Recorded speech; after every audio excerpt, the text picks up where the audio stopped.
السلام علیکم ورحمۃ اللہ وبرکاتہ۔ پاکیزہ دین میں خوش آمدید۔ ہر نماز کے بعد کی دعا بہت بڑی عبادت ہے۔ ایک حدیث میں ہے کہ دعا ہمیشہ خیر کی کرنی چاہیے۔ دکھ، تکلیف، شر اور ضرر کی کبھی دعا نہ مانگے۔ کیسی بھی کوئی تکلیف ہو، اپنے لیے یا اولاد کے لیے یا جان و مال کے لیے، ہرگز بد دعا کے الفاظ زبان سے نہ نکالے۔ حضور اقدس صلی اللہ علیہ وسلم ایک صحابی کی بیمار پرسی کے لیے تشریف لے گئے۔ وہ کمزوری کے باعث چوزے کی طرح نظر آ رہے تھے۔ ان کا حال دیکھ کر رسول اللہ صلی اللہ علیہ وسلم نے دریافت فرمایا کہ تم اللہ تعالیٰ سے کسی چیز کی دعا کرتے رہے ہو یا کسی بات کا سوال کرتے رہے ہو؟ انہوں نے عرض کیا کہ میں یہ دعا کرتا تھا کہ اللہ مجھے آپ آخرت میں جو سزا دینے والے ہیں وہ سزا بھی مجھے دنیا میں دے دیجیے۔ آپ صلی اللہ علیہ وسلم نے فرمایا، اللہ تمہیں اس عذاب کے سہنے کی طاقت نہیں ہے، تم نے یہ دعا کیوں نہ کی؟ اللہم آتنا فی الدنیا حسنۃ وفی الآخرۃ حسنۃ وقنا عذاب النار۔ اے ہمارے رب، ہمیں دنیا میں بھلائی دے اور آخرت میں بھی بھلائی دے، یعنی دونوں جہان میں اچھی حالت میں رکھ اور عذاب دوزخ سے بچا۔ حدیث کے راوی حضرت انس فرماتے ہیں کہ اس دن کے بعد ان صاحب نے یہی دعا کی اور اللہ جل شانہ نے ان کو شفا دے دی۔ حدیث سے بھی معلوم ہوا کہ دعا سوچ سمجھ کر مانگنی چاہیے اور دکھ تکلیف کی کبھی دعا نہ مانگیں اور اللہ سے ہمیشہ خیر کا سوال کریں۔ یہ دعا بہت جامع ہے، اس میں دنیا اور آخرت کی ہر بھلائی کا سوال آ جاتا ہے۔ حضرت انس کا بیان ہے کہ حضور اقدس صلی اللہ علیہ وسلم اکثر یہ دعا کرتے تھے۔ قرآن مجید میں بھی اس دعا کی ترغیب آئی ہے، ہم کو بھی یہ دعا مانگنی چاہیے۔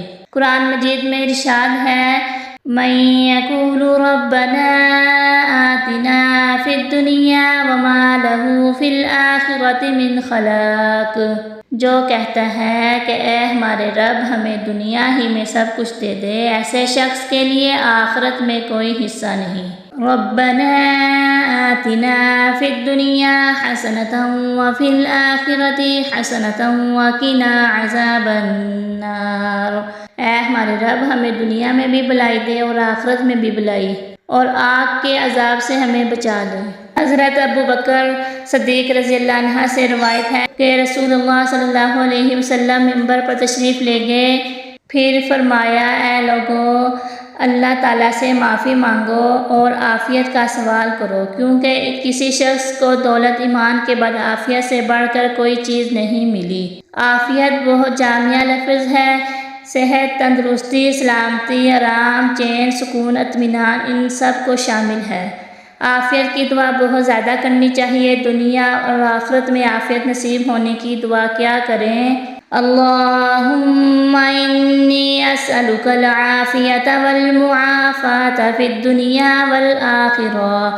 اے اللہ، میں آپ سے عافیت کا اور ہر مکروہ اور ہر شر سے حفاظت کا سوال کرتا ہوں، اور دنیا میں بھی اور آخرت میں بھی۔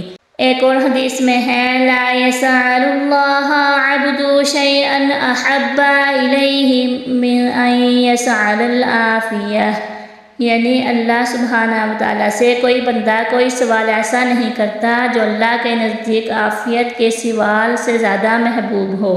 رسول اللہ صلی اللہ علیہ وسلم نے اپنے چچا حضرت عباس سے فرمایا، اکثر الدعاء بالعافیہ، یعنی عافیت کی دعا بہت زیادہ کیا کرو۔ جب اللہ تعالیٰ سے مانگنا ہی ہے تو مصیبت اور نقصان اور موت کی دعا کیوں مانگے؟ نفع اور خیر کی دعا کیوں نہ مانگے؟ اللہ تعالیٰ ہر مسلمان کو عافیت سے رکھے اور دعا کے آداب کے سمجھنے اور جاننے کی توفیق دے۔ جزاک اللہ۔ اگر آپ کو یہ ویڈیو پسند آئی تو لائک، شیئر اور سبسکرائب کرنا مت بھولیے۔